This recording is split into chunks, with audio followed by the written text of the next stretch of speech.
సంకల్ప Deeksha mentorship schedule batch 1 and batch 2. రేపటి ఎగ్జామ్కి ఎనర్జీ, శక్తి లేదా ఇంధన వనరులు. మనకి సైన్స్ అండ్ టెక్నాలజీలో భాగంగా శక్తి లేదా ఇంధన వనరులు ఉంది. ఇందులో భాగంగా రేపు చదవాల్సిన టాస్క్ ఏంటంటే, మనకి ఫస్ట్ ఆఫ్ ఆల్ ఎనర్జీ అనే ఈ యొక్క పాఠంలో పునరుత్పత్తి చెందని ఇంధన వనరులు, అలానే పునరుత్పత్తి చెందే ఇంధన వనరులు, అంటే ఇంగ్లీష్లో దాన్ని non renewable sources of energies, అలానే రెన్యూబుల్ సోర్సెస్ ఆఫ్ ఎనర్జీస్ అని రెండు రకాలు ఉంటాయి. ఈ రెండింటికి మధ్య డిఫరెన్సెస్ చదవండి ఫస్ట్ ఆఫ్ ఆల్. అంటే పునరుత్పత్తి చెందని ఇంధన వనరులకి, పునరుత్పత్తి చెందే ఇంధన వనరులకి గల తేడా ఏంటి, అలానే నాన్ రెన్యూబుల్ సోర్సెస్ ఆఫ్ ఎనర్జీస్కి ఎగ్జాంపుల్స్ ఏంటి, అలానే రెన్యూబుల్ సోర్సెస్ ఆఫ్ ఎనర్జీస్కి ఎగ్జాంపుల్స్ ఏంటి, ఇవన్నీ కూడా చదవండి. అలానే ఇందులో భాగంగా మనం రేపు టాస్క్లో ఈ రెండిటికి గల తేడాలు చదువుకుంటూ పునరుత్పత్తి చెందే ఇంధన వనరులు అంటే రెన్యూబుల్ సోర్సెస్ ఆఫ్ ఎనర్జీస్ దీని గురించి చదువుదాం.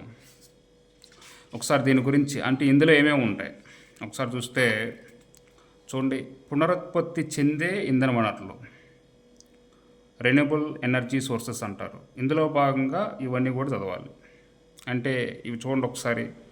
మనకి సౌరశక్తి అంటే సోలార్ ఎనర్జీ, ఇందులో సోలార్ ఫోటో వోల్టాయిక్, అలానే సోలార్ థర్మల్, ఇలా రెండు రకాల క్లాసిఫికేషన్ ఆఫ్ సోలార్ ఎనర్జీ ఉంటుంది. సోలార్ ఫోటో వోల్టాయిక్ అలానే సోలార్ థర్మల్ అంటే ఏంటి, దీని గురించి పూర్తిగా చదవండి. అలానే భారతదేశంలో సౌర విద్యుత్ ఉత్పత్తి సామర్థ్యం ఎంత, లేటెస్ట్ అప్డేటెడ్ కూడా చదవాలి. అలానే పవనశక్తి, దీన్నే విండ్ పవర్ అంటాం.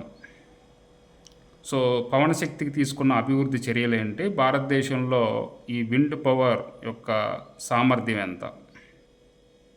అలానే 3 జలశక్తి, దీన్ని హైడ్రో పవర్ అంటాం. ఇది రెండు రకాలు, భారీ జల విద్యుత్ ప్రాజెక్టులు, అలానే చిన్న జల విద్యుత్ ప్రాజెక్టులు.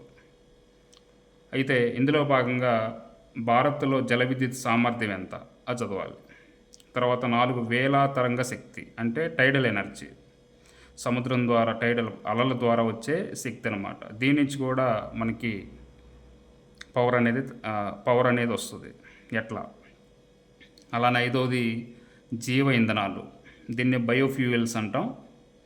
ఇందులో మనకి మొదటి తరం జీవ ఇంధనాలు అంటే ఏంటి, రెండవ తరం జీవ ఇంధనాలు అంటే ఏంటి, మూడవ తరం జీవ ఇంధనాలు అంటే first generation of biofuels, second generation of biofuels and third generation of biofuels. ఇవి మనకి సివిల్స్లో కూడా అడిగాడు. అలానే జీవ ఇంధనాలకి ఉదాహరణ బయోడీజిల్, అలానే బయోగ్యాస్, బయో ఇథనాల్, ఇవన్నీ కూడా చదవాలి. అలానే 6వది హైడ్రోజన్ ఇంధనం, హైడ్రోజన్ ఎనర్జీ.